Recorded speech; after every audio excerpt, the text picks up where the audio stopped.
O sujeito sentado agora ao seu lado no metrô cheirou para acordar hoje de manhã. Ou o motorista de ônibus que te leva para casa porque quer fazer hora extra sem sentir dor na cervical. As pessoas mais próximas de você cheiram.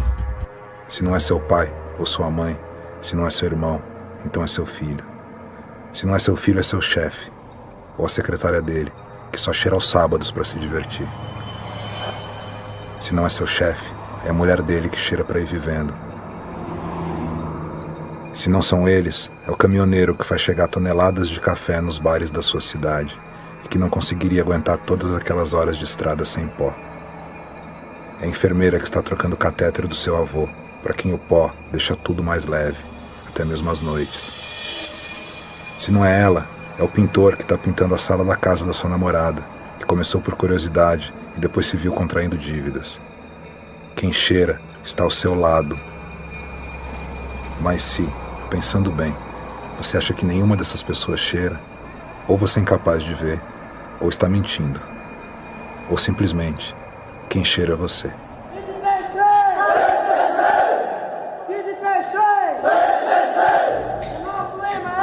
Paz, justiça, liberdade, igualdade, união para todos.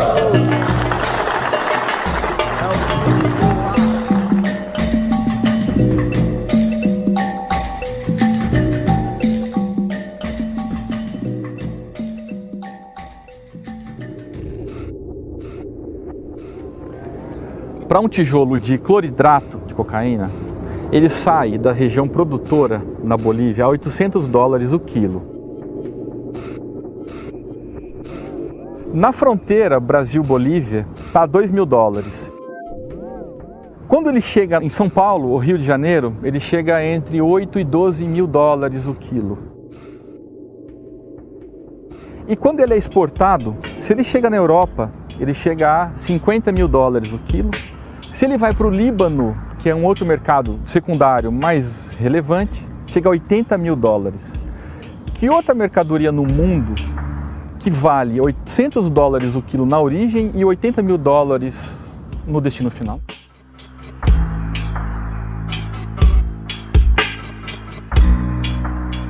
A cocaína é realmente o melhor negócio do mundo. Movimenta milhões e onde tem tanto dinheiro assim, sempre tem gente disposta a matar e a morrer por ele. O Brasil, além de ser o segundo maior mercado consumidor do mundo, tem uma posição geográfica estratégica.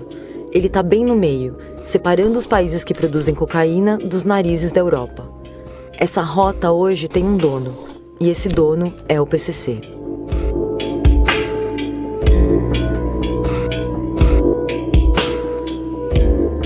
E nessa série de documentários a gente vai tentar entender como um grupo de 8 presos se transformou numa facção com 33 mil membros que controla boa parte dos presídios e das quebradas do Brasil, dominou o tráfico para a Europa e está a um passo de se transformar numa máfia, algo que até então a gente só via na TV e no cinema.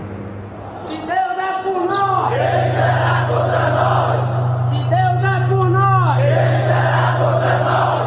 Um por todos, dois por um. Um por todos, dois por um. Fui 8 vezes para a FEBEM. Quando completei 18 anos, fiquei 6 meses na rua e fui para casa de detenção e muitas penitenciárias do estado de São Paulo. Fiquei 8 anos na cadeia e lá eu vi o nascimento, o desenvolvimento e quando foi consolidar, hoje, a maior facção do país que tem incomodado a sociedade de São Paulo, PCC. Eu sempre fui assaltante. Eu e meu parceiro Tubarão. Tá lá em Venceslau até hoje. Só em Venceslau ele tá 12 anos, Tubarão. Fujão de cadeia. Mas o que eu e Tubarão fazia? Nós era cabuloso, assaltante de banco na rua, certo? Então nós pensava o quê? Pular o muro, caramba. Nós vamos bolar um plano pra pôr uma arma pra dentro pra tomar cadeia, entendeu? Pra ir embora.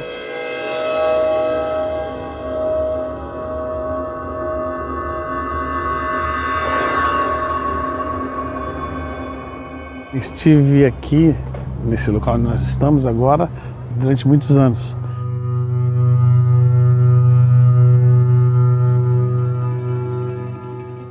Eu fui criado nas ruas, né? Tive na FEBEM, na antiga FEBEM, E segui aquela trajetória FEBEM Carandiru. Aqui hoje é o Parque da Juventude e antes funcionava o Carandiru. Exato, aqui era a casa de detenção do Carandiru, né? Era o Porta do Inferno, né?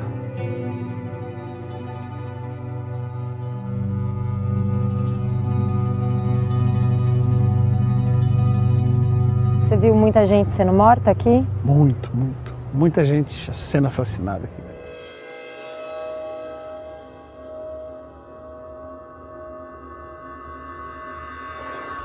A cadeia antes do PCC era morte todo dia, era crueldade, morte sangrenta. Eu sou um zero na cozinha, viu? Mas sabe cozinhar? Não, nada, não sei nem fritar ovo. E você recebe bem a alcunha de um dos melhores repórteres policiais do Brasil? Eu não sei se eu concordo com isso.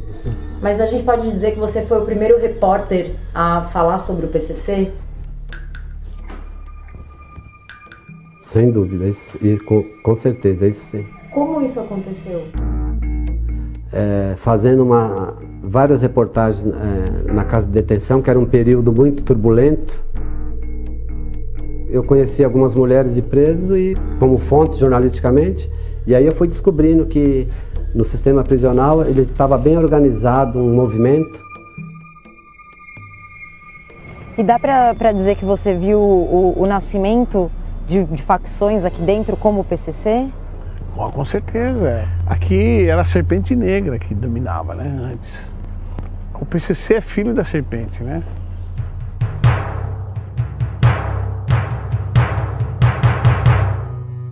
Eu fui Serpente Negra. Você foi? Fui.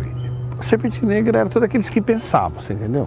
Era uma proposta de melhoria, de reivindicação. Olha, não tem médico, não tem remédio.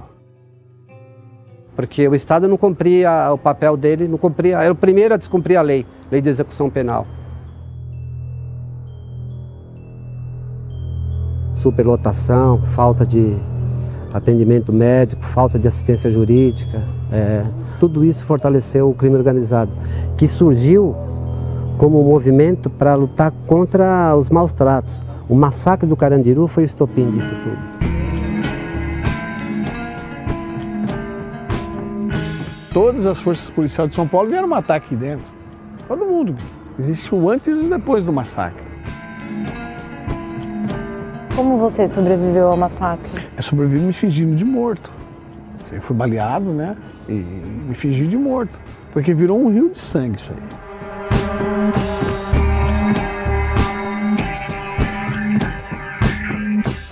Só essa ideia de você lutar contra o massacre, os presos já conseguiram ganhar simpatia de toda a massa carcerária. Então por isso que após o massacre, as coisas começaram a mudar, né? Hoje em dia tem as cadeias de Venceslau tida como castigo, como tranca, para jogar os tranqueiras. Na minha época, vamos colocar os lixos, os tranqueiras. Na minha época, a única cadeia de tranca era o Piranhão, que é o Taubaté. Depois do massacre, alguns presos foram transferidos para a Casa de Custódia de Taubaté, considerado um castigo para eles. Um desses presos era José Márcio Felício, conhecido como Geleião. Nós tentamos entrevistá-lo, mas a justiça não permitiu. Geleião então nos mandou uma carta, onde ele conta com detalhes como o PCC nasceu. Em 1993 eu estava preso na Casa de Custódia de Taubaté, o famoso Piranhão. Um lugar horrível e massacrante. Eu estava disposto a mudar o sistema. No Piranhão havia entre nós os presos da capital e os do interior. O diretor autorizou que a gente criasse um campeonato de futebol. Uma chance de pegar aqueles caras. Eu dei o nome do nosso time de PCC, primeiro comando da capital. Mas não deu certo porque eles não jogavam por nós. Jogavam em outra galeria. Então eu tive uma ideia. Colocamos outros sentenciados para sair em nosso lugar. Ficamos esperando para sair com a turma da galeria de baixo. Os caras que a gente queria pegar. E aí chegou o dia. Quarta-feira, 13h, 31 de agosto de 1993. Saímos para o pátio. O primeiro sou eu. O segundo, Misael. Da Fé, Bicho Feio, Dudu, Cezinha, Zé Cachorro e Esquisito. Depois soltaram Severo e Garcia, os chefes da turma de baixo. Quando eles viram nós, os outros não entraram. Assim que Severo e Garcia entraram no pátio, nós ficamos em posição. E aí começou a matança. Com um soco, eu estourei a cabeça do Garcia. Colocaram linhas no pescoço do Severo e me enforcaram no meio do pátio. Quando tudo acabou, chamei todos no meio da quadra e ali, com as mãos sujas de sangue, falei: aqui, neste momento, está fundado o PCC, primeiro comando da capital. Vamos combater os corruptos e os opressores do sistema prisional. Da casa de detenção, o Tubarão foi de bonde primeiro que eu, e eu fui para Bernardes. Quando eu cheguei em Bernardes, eu lembro como se fosse hoje assim, ó, eu fazendo física, eu era magrelinho, pulando corda na cela, no meu RO para não ficar no marasmo. Aí o Geleão falou assim, ó, aqui é o seguinte, a cadeia é nossa. Aqui nós trata ladrão como ladrão, bunda mole como bunda mole. Aqui é o PCC. Quem não é a favor é contra. Mas aí com essa transformação, com essa mutação dos grupos para facções, a vida dos presos era afetada por isso? Diretamente. O número de mortes, ano a ano, foi decrescendo, né? Antes não, antes esse cara tinha uma treta, já saía metendo na faca e acabou.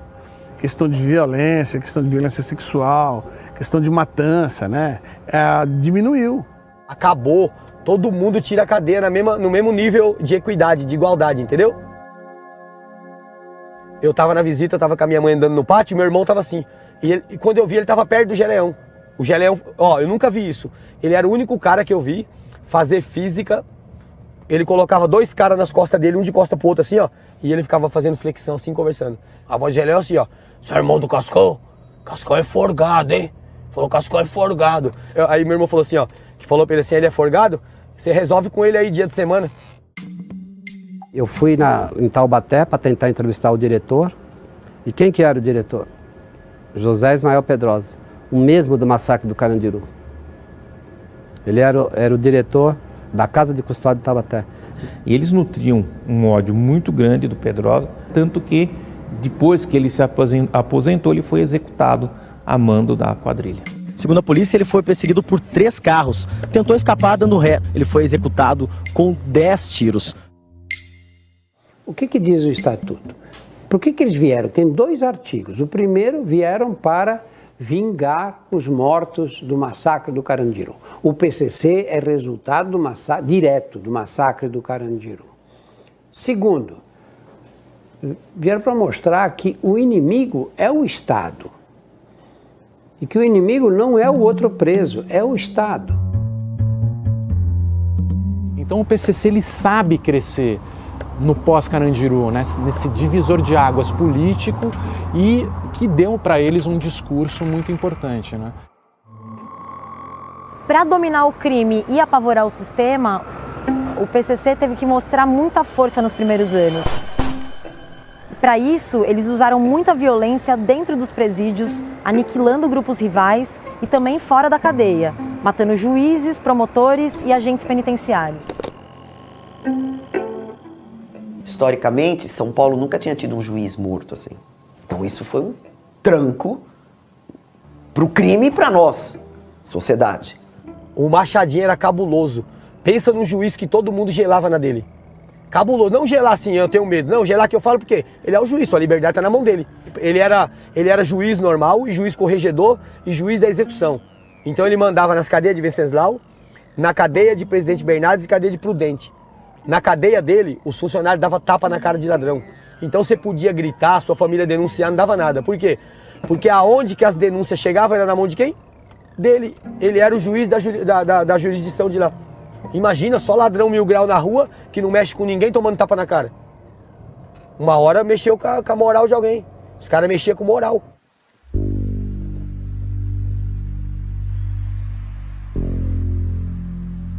Então, na medida em que mata, por exemplo, um juiz de direito, Machado Dias, todo o Poder Judiciário, o Ministério Público ficou amedrontado com essa morte.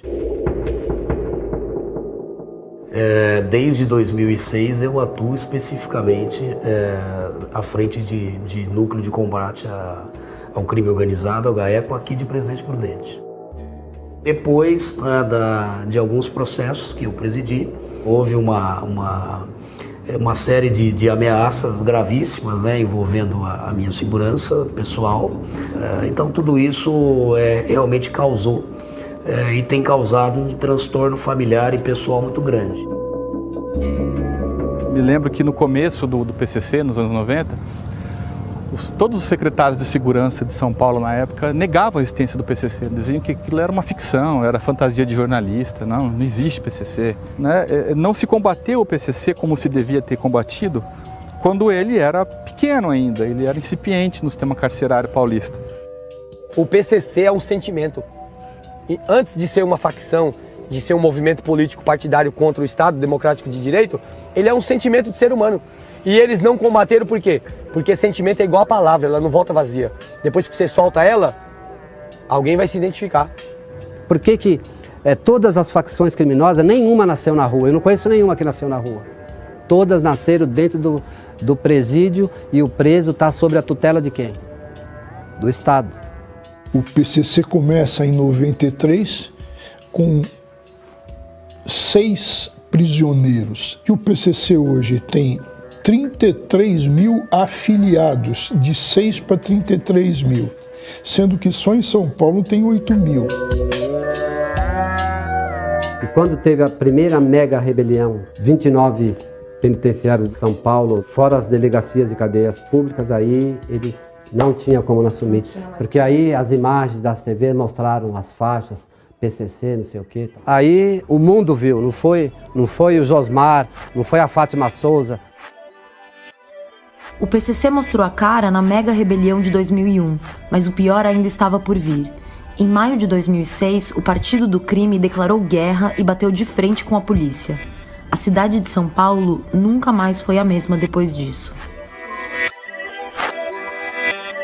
Não adianta ocultar, nem tentar oprimir. Nós tem gente espalhada em todo canto por aí. Assim se liga aí, você que tá no mundão. Esse é o salve da nossa facção. Não adianta ocultar, nem tentar oprimir. Nós tem gente espalhada em todo canto por aí. Assim se liga aí, você que tá no mundão. Esse é o salve da nossa facção. Qual?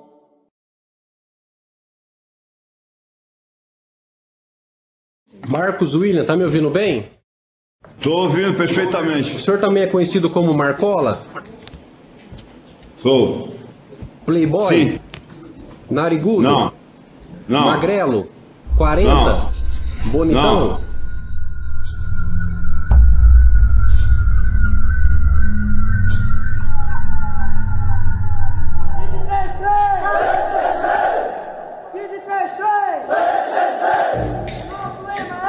Paz, justiça, liberdade, igualdade, união para todos.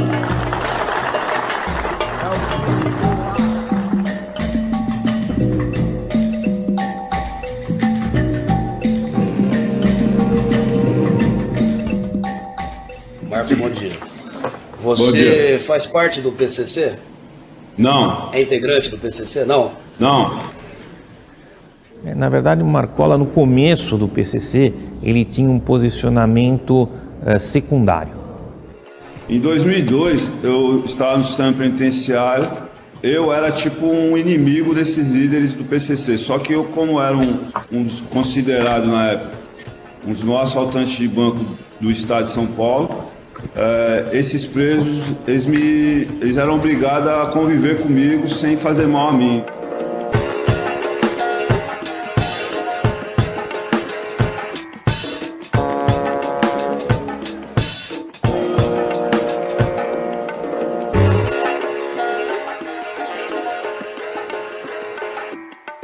No começo dos anos 2000, Cezinha e Geleião eram os chefes do PCC, mas aos poucos outra liderança crescia dentro da facção, Marcola.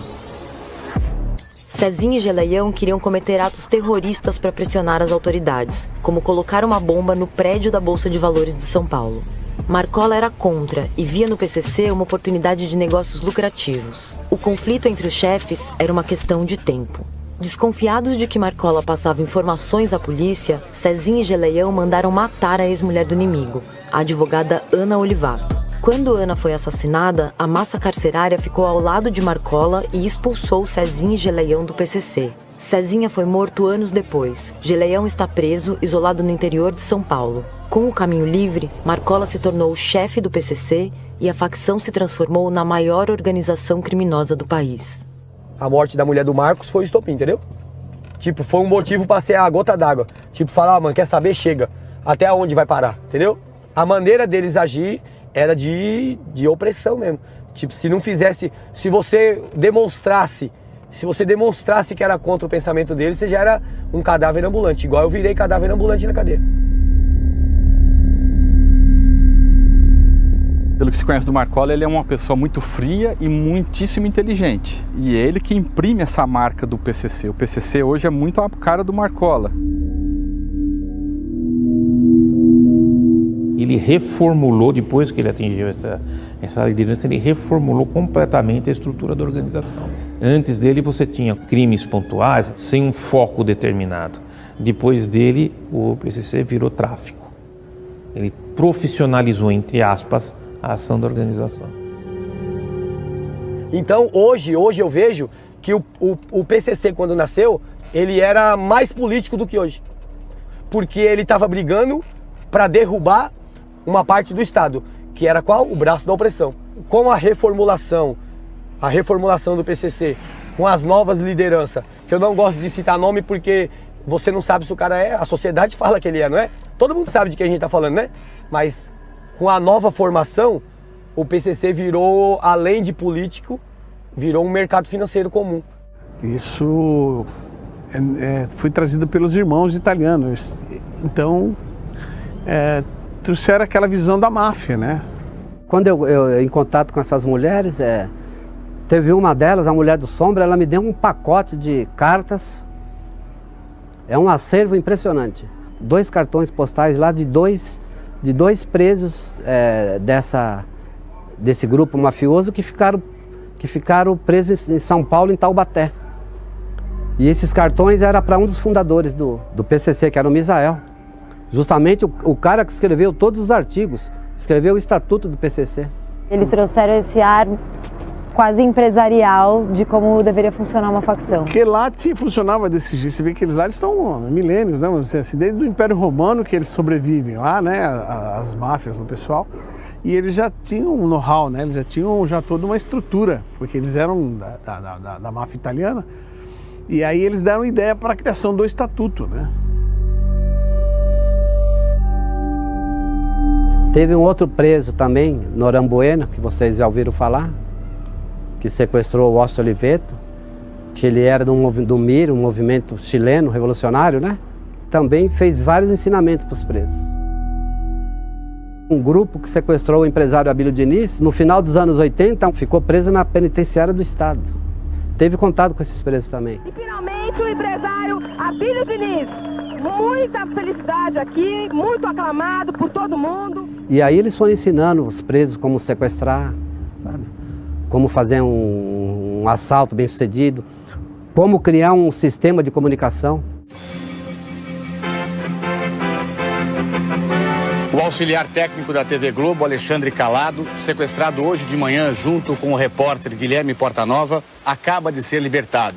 Os sequestradores o deixaram perto da emissora e deram a ele um DVD, dizendo que a condição para libertar com vida o repórter que está em poder deles é a divulgação na íntegra das imagens. O conteúdo é o que segue.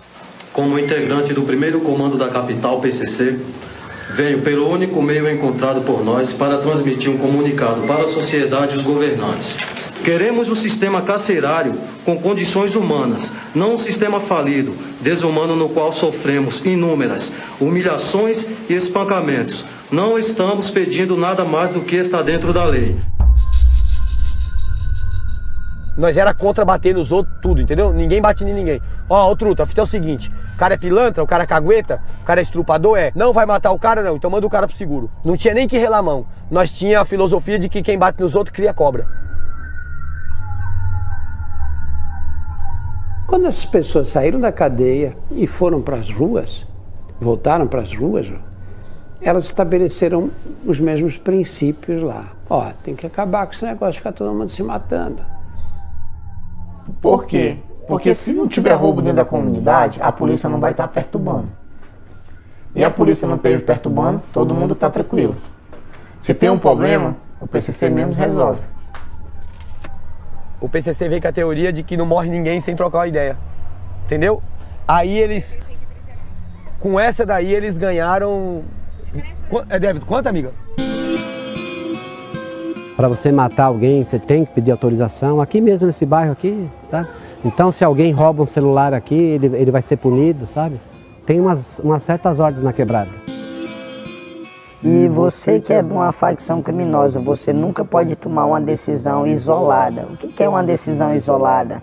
É o cara te fazer uma raiva, comer tua mulher e tu ir lá e matar o cara já na mesma hora. Não. Tu tem que primeiro descer na linha dos 27 estados do PCC. Homens que são o braço direito do Marcos Camacho Marcola. E ali tu vai dizer a situação e ali eles vão dizer qual é a decisão que tu tem que tomar. Mas se eles disserem que tu não vai fazer nada, se tu tomar uma decisão isolada, eles te matam. E dessa forma conseguiram pacificar. Você vê, São Paulo hoje tem o índice de homicídios mais baixo do Brasil. Sabia que esses caras tinham que te agradecer? Porque você deixou uma paz aí. Já pensou se tivesse crack, esses negócios na cadeia? Como que ia estar? Eles iam pedir seguro toda hora. Aí, ô irmão, sabe o pior é que hoje, 10 anos atrás, todo mundo matava todo mundo por nada. Então, tem que deixar igual era antes. Pra matar alguém, tem uma burocracia, quer dizer, os homicídios caem não sei quantos por cento, aí eu vejo o governador chegar lá. Deixa eu só falar uma coisa pra você.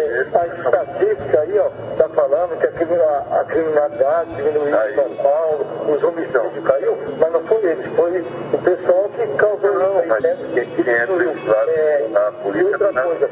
As máfias sempre interessam aos governos que querem mostrar sucesso em segurança pública. É sempre muito usado por governadores que não entendem nada de segurança pública e são esfarçantes. Fazer o quê? Falar, olha os índices de criminalidade. O que se tem que olhar é a independência das pessoas, é a cidadania, é o direito de cidadania que foi colocado na lata do lixo. O PCC, mais do que um causador da queda dos homicídios em São Paulo, ele é um efeito colateral das políticas públicas de segurança pública equivocadas. Não pode ser visto como uma espécie de pacifista, né? Em maio de 2006, a facção atacou a polícia e deu início a uma guerra sangrenta. São Paulo entrou em pânico e parou. Era uma sexta-feira, meio da tarde, chega uma informação que haviam transferido uma série de presos. Imediatamente saio daqui da redação, o Josmar também. Começou com uma transferência de 765 presos lá para a cadeia de Presidente Venceslau II, que ela estava desativada porque tinha sido destruída. O PCC estava crescendo muito fortemente e você viu um Estado recalcitrando na oposição, não sabendo ainda avaliar o tom da resposta que deveria ser dada, havia hesitação. Em 2001, quando teve a mega rebelião, foi uma apresentação do poder para o Estado. Todas as mídias divulgou que o PCC paralisou. Então os caras tinham que mostrar que aquilo tudo era uma ilusão para a sociedade. Aí, com essa interpretação do Estado, o que restou para o PCC? Então vamos mostrar que nós é verdade. Aí os caras veio para a rua. E qual é a maneira de vir para a rua? Se o braço do governo que oprime é o braço da repressão, que é a polícia. Com a polícia você não vai na ideia.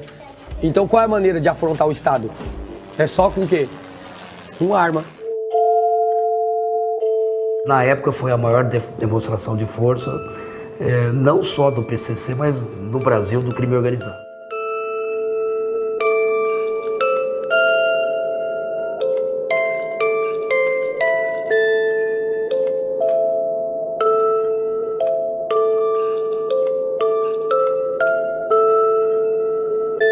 Tinha ninguém na rua, ninguém. Eu estava andando sozinho ali pelo centro de São Paulo. Embora isso tenha mostrado toda a força da facção, isso fez com que a facção perdesse muito dinheiro também, né? porque ela teve que mobilizar seus soldados todos. Isso significou reação da própria polícia contra a facção. A reação foi rápida e cirúrgica, né? Porque aí saíram os policiais atrás dos componentes do PCC e atrás de vingança, e grupos de extermínio também, né?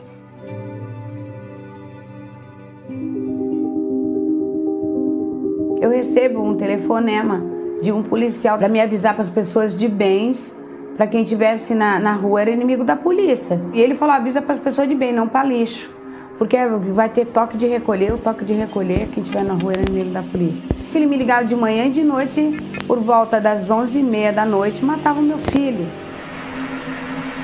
E morreu muita gente. E eles também perderam muitas regalias na prisão. Porque em tempos de guerra é estado de sítio. Ninguém tem RG, ninguém tem profissão e ninguém tem amor. É guerra. Então na guerra você só sai se você se garantir. Se você não se garante, não vai, porque o Estado está em guerra. Deixamos bem claro que nossa luta é com os governantes e policiais e que não mexam com nossas famílias, que não mexeremos com as de vocês. Para mim é o dinheiro contra o dinheiro, o poder contra o poder. Para mim.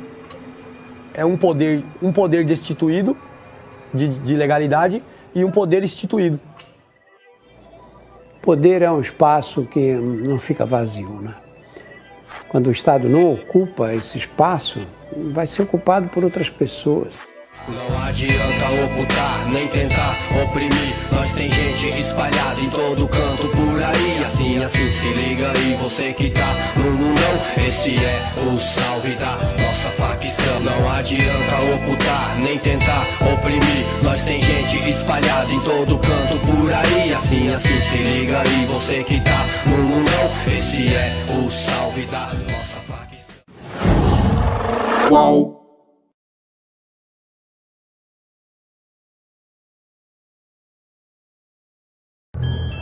PCC, primeiro comando da capital, é o primeiro cartel do tráfico do Brasil. É a primeira organização criminosa brasileira que domina todo o ciclo de produção da cocaína, do plantio da coca nos países vizinhos até a exportação.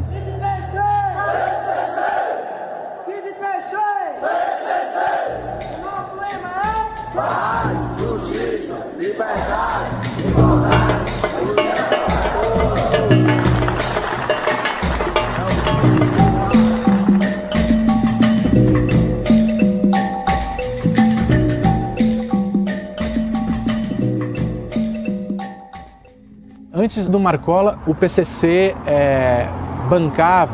arcava com os custos da burocracia, da gestão do PCC, cobrando mensalidades, muitas vezes extorquindo familiares. Havia muita reclamação.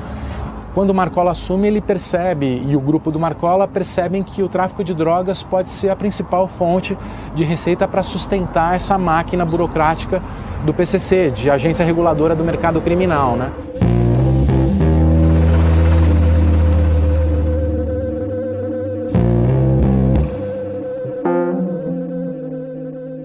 O Marcola é um assaltante de banco, né? A origem dele é assaltante de banco. O GG já era um traficante de origem, né? Rogério Jeremias. Ambos são muito inteligentes e a partir do momento que eles assumem o PCC em 2002, quando o Geleião é escanteado, outros são assassinados da cúpula, Marcola assume e lá sim o PCC cresce. Então de sindicato do crime ele se transforma numa facção.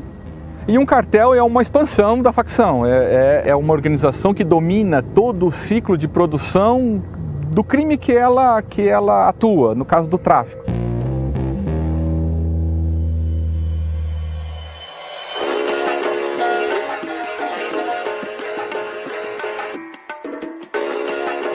O PCC virou um cartel e o mundo do crime nunca mais foi o mesmo depois disso. Virar um cartel é como entrar na primeira divisão do crime.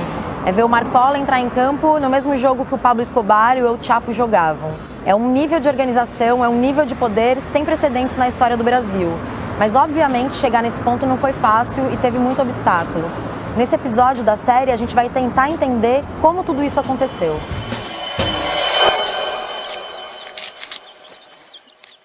Pensando na cocaína, ela parte da região do Chapare, na Bolívia. É de lá que a maior parte da cocaína é consumida no Brasil.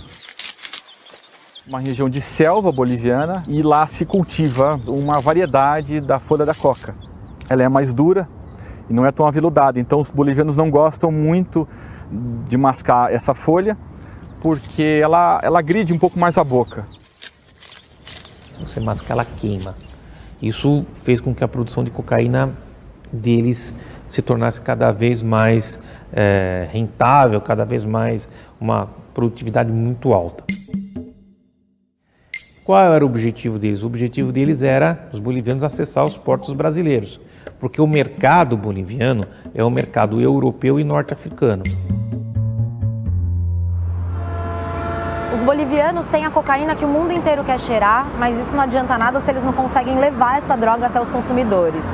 Então eles fizeram um acordo com o PCC, onde o PCC garantia o transporte dessa droga e os bolivianos garantiam que não iam vender isso para mais ninguém.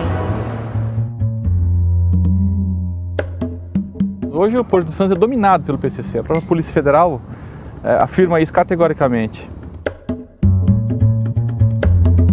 Até 2014, aproximadamente, o PCC ele se preocupava em trazer a cocaína do Paraguai e Bolívia, mas para consumo nos grandes centros, né? Sobretudo São Paulo, capital, e também a venda para organizações criminosas do Rio de Janeiro. Naquele ano, a Operação Overcia da Polícia Federal detecta as primeiras remessas de cocaína do PCC para a máfia italiana, a 'Ndrangheta, e também para Veracruz, no México, uma área de atuação do cartel Los Zetas. São os primeiros testes do PCC para exportar cocaína e o início de um domínio do PCC sobre o Porto de Santos.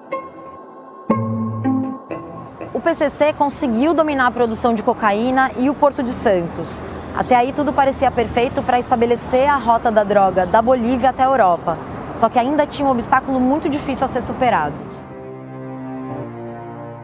É a questão geográfica. Primeiro que as fronteiras da Bolívia com o Brasil são extremamente difíceis. Você não tem transporte, não tem estrada. Então o transporte era feito por aviões ou helicópteros e até hoje você tem transporte dessa maneira. A produção de cocaína era tão grande que os aviões já não davam mais conta de transportar. E aí não teve outro jeito. A maior parte da produção ia ter que vir por terra mesmo, pelas estradas. Como é que eles podiam transferir a droga para chegar no Brasil? É através do Paraguai.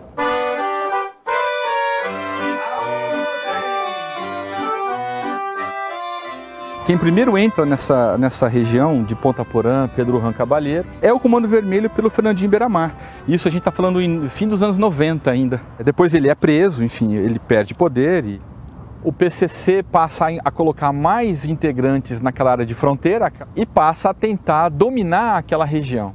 Essa foi a única movimentação difícil que eles tiveram que fazer. Porque o Paraguai também tinha suas lideranças criminosas. Uma era apontada como sendo Jarvis Pavão, a outra como sendo Jorge Rafad, que era conhecido como o rei da fronteira. Ele era brasileiro de ascendência libanesa. Certo. Ele começou como contrabandista de café, atuou no contrabando de arma, depois migrou para o tráfico nos anos 90, ele já era um traficante muito conhecido naquela região e dominava aquela região. Ele permitia que outras quadrilhas traficassem, mas com autorização dele. E o PCC não queria isso, o PCC queria de fato dominar aquela região porque é uma região ultra sensível para o comércio de cocaína no Brasil. E o acordo dos bolivianos com o PCC dava ao PCC o monopólio do comércio da cocaína, ou seja, a cocaína boliviana não poderia ser vendida para ninguém, exceto para o PCC. E o Rafad não quis aceitar isso.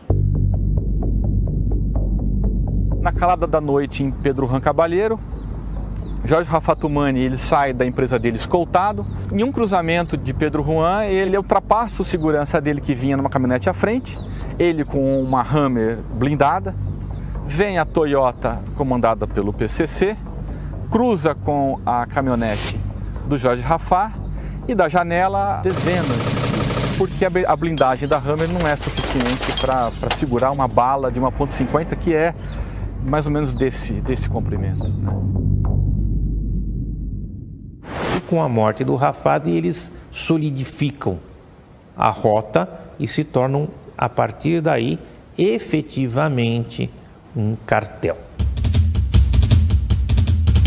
O braço do Ministério Público Paulista que cuida do PCC, o GAECO já defende essa ideia de que o PCC é um cartel. A Polícia Federal também.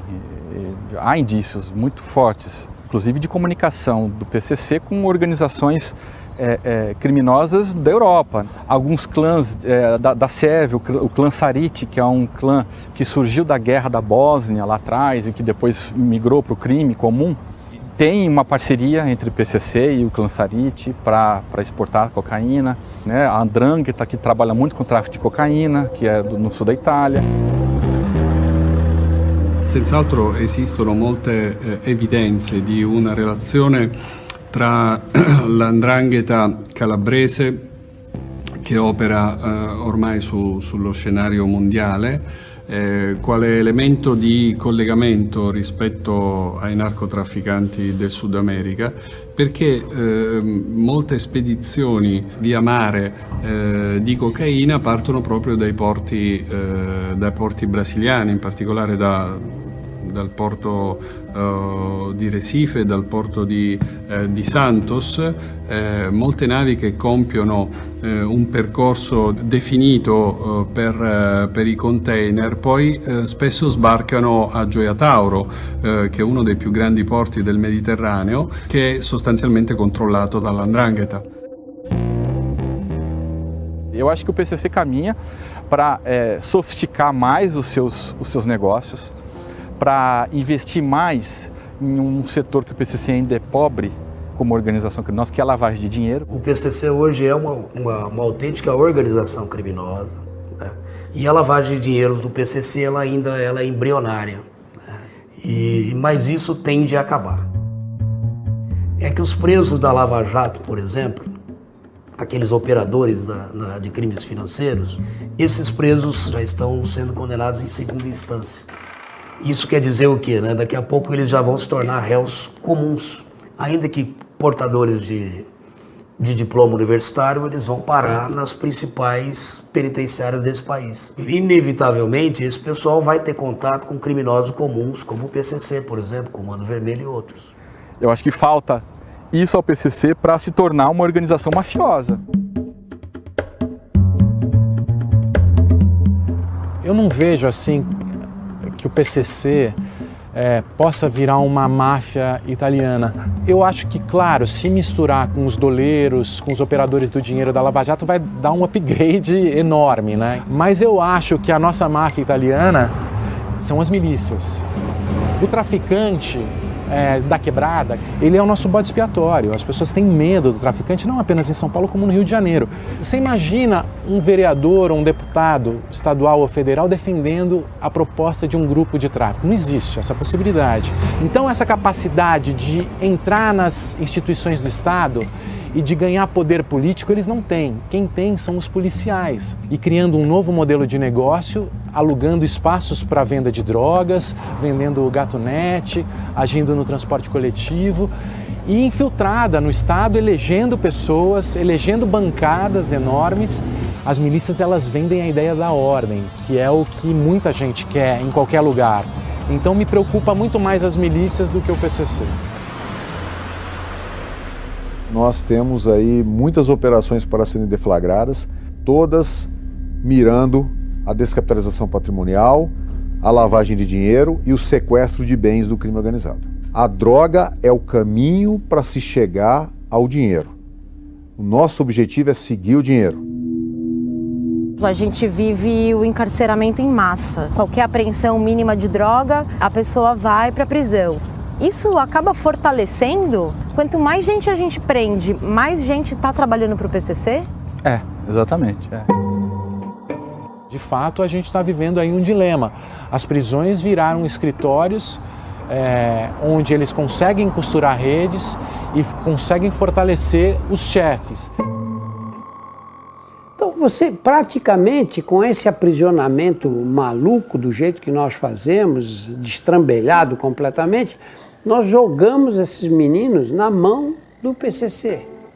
Um sistema que não reeduca nada, né? É totalmente corrupto, totalmente desestruturado, que trata as pessoas como animais. Eu costumo dizer que a guerra às drogas, ela dá muito certo para o que ela foi proposta. Então, assim, ela é muito lucrativa para quem tem interesse. Ela funciona matando as pessoas certas, controlando as populações certas. Nesse sentido, ela é de fato um sucesso. Mas quando a gente pensa isso como política pública, como sociedade, não tem como a gente negar que é uma falência total de qualquer ponto de vista. O que as pessoas não pensam, que parece evidente, né?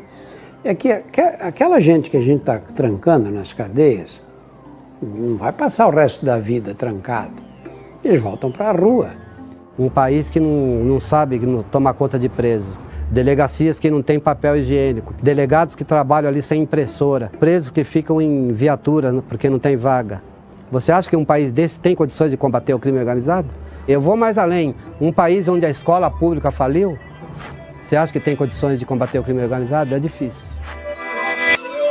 Não adianta ocultar, nem tentar oprimir. Nós tem gente espalhada em todo canto por aí. Assim, se liga aí, você que tá no mundão. Esse é o salve da nossa facção. Não adianta ocultar, nem tentar oprimir. Nós tem gente espalhada em todo canto por aí. Assim, se liga aí, você que tá no mundão. Esse é o salve da nossa facção. Qual?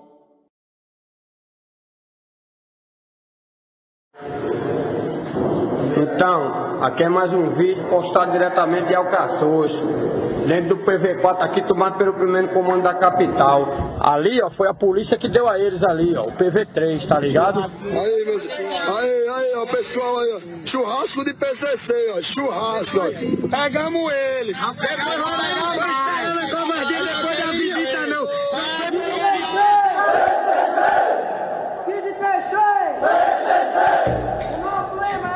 Paz, justiça, liberdade, igualdade, união para todos.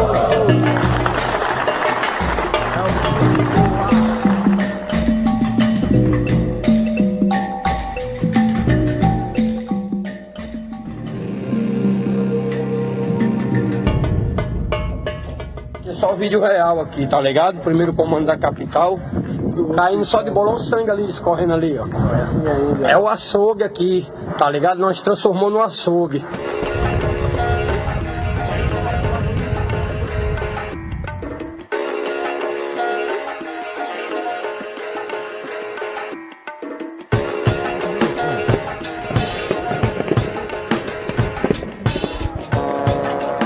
Rapaz, o negócio aqui tá feio demais. Estão querendo essa tropa aqui.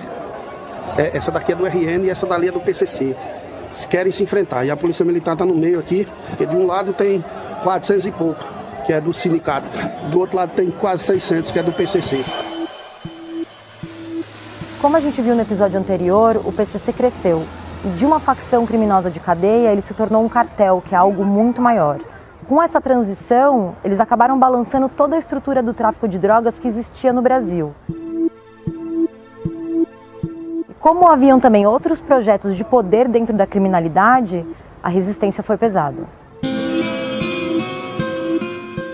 o maior clima de guerra aqui e a polícia tá atirando aqui em nós, tá entendendo? E creio que daqui para mais tarde vai ter vários mortos aqui que nós não vamos se entregar não.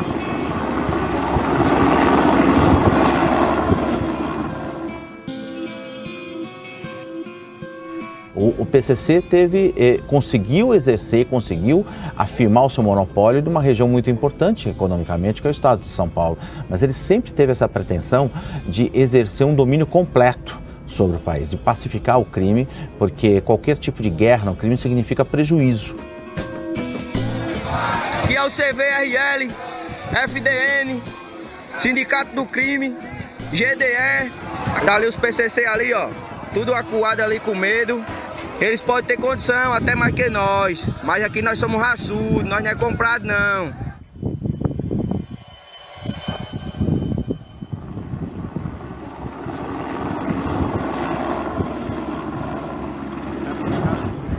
Cadê o governo que foi comprado, que não tá tirando o PCC daí de dentro? Cadê a justiça? Vai deixar matar meu filho e os companheiros, o marido das minhas companheiras aqui? Eu não posso ter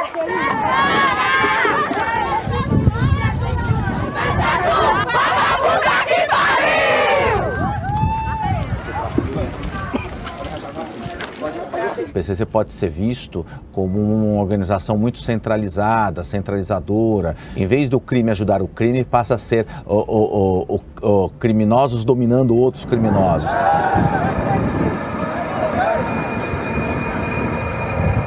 O PCC o que fez? Primeiro tratou de tomar conta da fronteira aqui deste lado, né?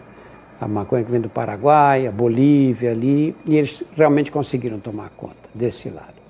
Qual é o outro lado por onde entra a droga? É pelo norte. É pela Amazônia. É por lá que vem, pelo Rio Negro, vem pelo Tapajós, vem pelo Purus. Se eles conseguissem controlar essas rotas de tráfico, pronto.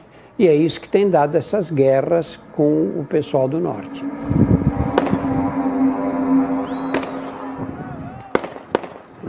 Essa disputa ela se deu fora do estado de São Paulo e fora do Rio de Janeiro, principalmente no norte e no nordeste. Rapaz, eu conheci o PCC numa cadeia aí, numa capital aí, prefiro não falar, que nem tinha puxado uma cadeia lá. Nessa época tava um laço de amizade entre o PCC e o Comando Vermelho, e daí cheguei aqui no Acre. Eu cheguei aqui no Acre, já a guerra tinha acabado de começar. O projeto de dominação nacional do PCC foi banhado a muito sangue no norte do país, e foi em Manaus que o PCC sofreu sua maior derrota. 1º de janeiro de 2017, Compage, Complexo Penitenciário Anísio Jobim. Mulheres de soldados da família do Norte se despediram chorando de seus parceiros quando saíram de lá. Elas sabiam que o dia do apocalipse havia chegado. O alvo era o PCC, os paulistas que queriam tomar o controle do presídio, de Manaus e de toda a região norte. Antes de iniciar a matança, os membros da família do Norte se reuniram em uma cela. Com facões e revólveres, posavam para selfies. Para pegar o PCC, eles precisavam atravessar um corredor até chegar à galeria do outro lado do pavilhão. No meio do caminho havia um único policial militar.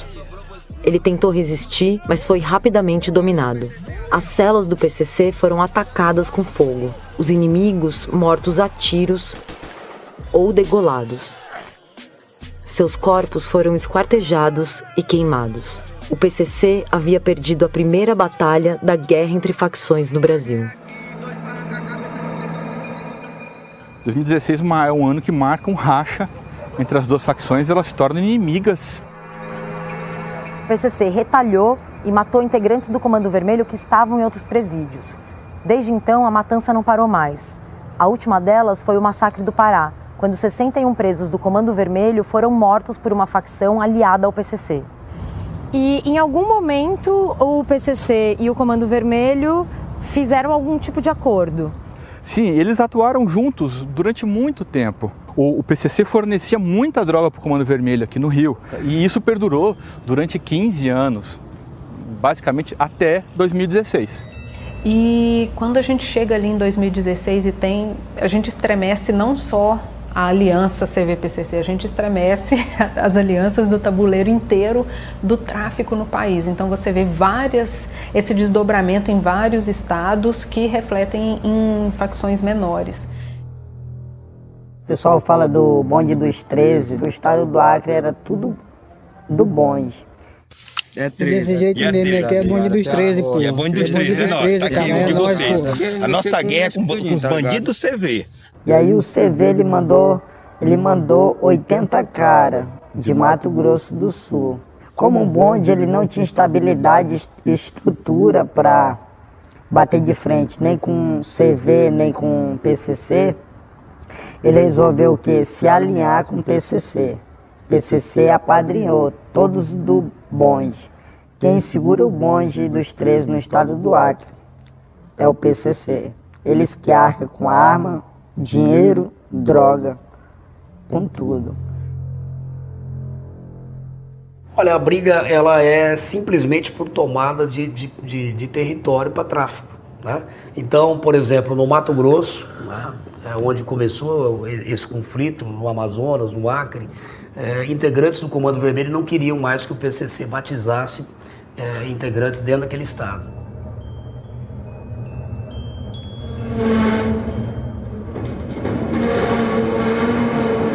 Amém, pessoal? Amém. E o nosso estatuto aqui qual é? Bíblia. Qual é o nosso estatuto aqui? Fala mais alto. A Bíblia. Não é o estatuto que está no comando, dentro do PCC? Não. Qual é o nosso estatuto? A Bíblia. A Bíblia tem poder? Tem. Vai mudar a gente? Vai. No estatuto de todo o crime, facções, lá no estatuto diz que a única saída é a igreja e não voltar mais para o crime. E se essa pessoa tem dívidas com a facção? Ele tem que pagar a dívida. Como é que ele vai sair se ele está devendo? Amém, queridos? Amém. Os que estão aí atrás, levante a mão na direção desses jovens. Esses são jovens que estão decididos. Estão o quê? Decididos a ser novas criaturas. Amém, queridos? Amém. Como é que de repente lá em Cruzeiro do Sul o cara vai saber que o tal saiu da facção? Grava aqui e joga. E esses vídeos chegam até fora do estado. Tem gente que quer desligar de facção. Qual é a facção? Comando Vermelho. Tá desligado? É bom dos 13. Tá desligado? Comando Vermelho. Tá desligado? PCC. Estão desligados em nome de Jesus todos, das facções, agora vão servir a Jesus. Tem PCC, tem Comando Vermelho, aqui ex-Comando Vermelho, ex-PCC e ex-Bonde.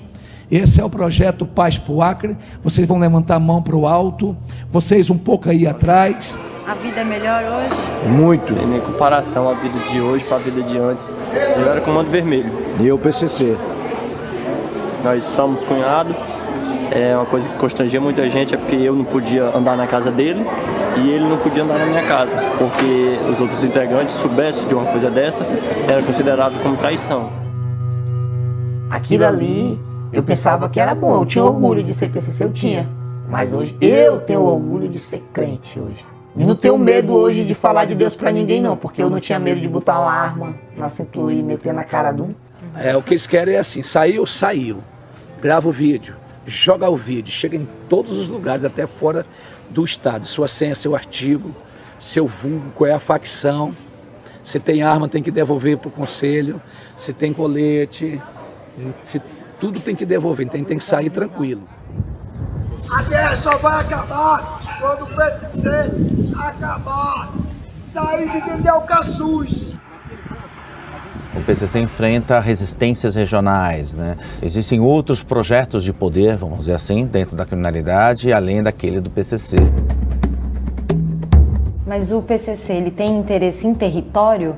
Por exemplo, ele quer conquistar o Rio de Janeiro? Assim, eu não posso dizer exatamente se esse é o objetivo do PCC. O que eu posso dizer é assim, tudo que facilitar ou a entrada ou a saída de drogas, né, seja do estado, seja do país, isso vai tentar ser alcançado pelo PCC.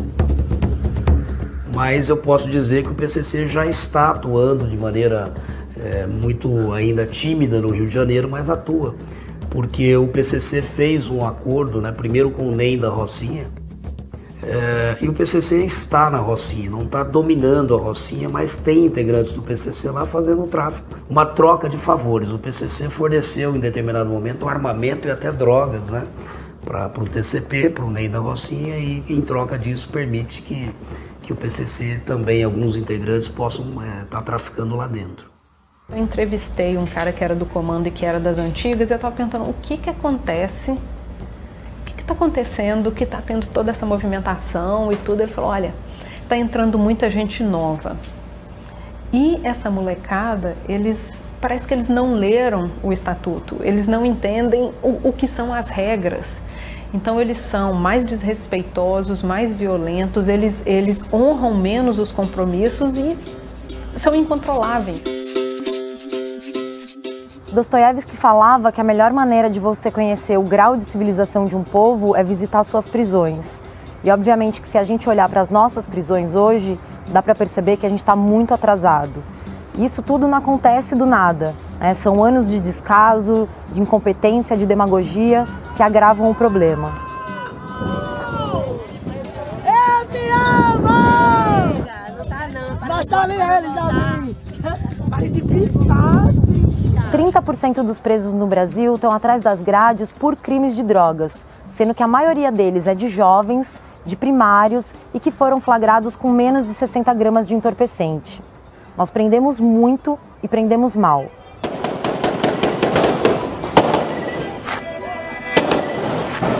É triste perceber que o Estado não enxerga o óbvio, continua apostando no endurecimento de penas e no encarceramento em massa. Algo que pode até suavizar as dores da população, que está cansada da violência, mas que a longo prazo só vai deixar pior um sistema que parecia impossível de piorar. Não adianta ocultar, nem tentar oprimir. Nós tem gente espalhada em todo canto por aí. Assim, se liga aí, você que tá no mundão. Esse é o salve da nossa facção. Não adianta ocultar, nem tentar oprimir. Nós tem gente espalhada em todo canto por aí. Assim, se liga aí, você que tá no mundão. Esse é o salve da nossa facção. Uau!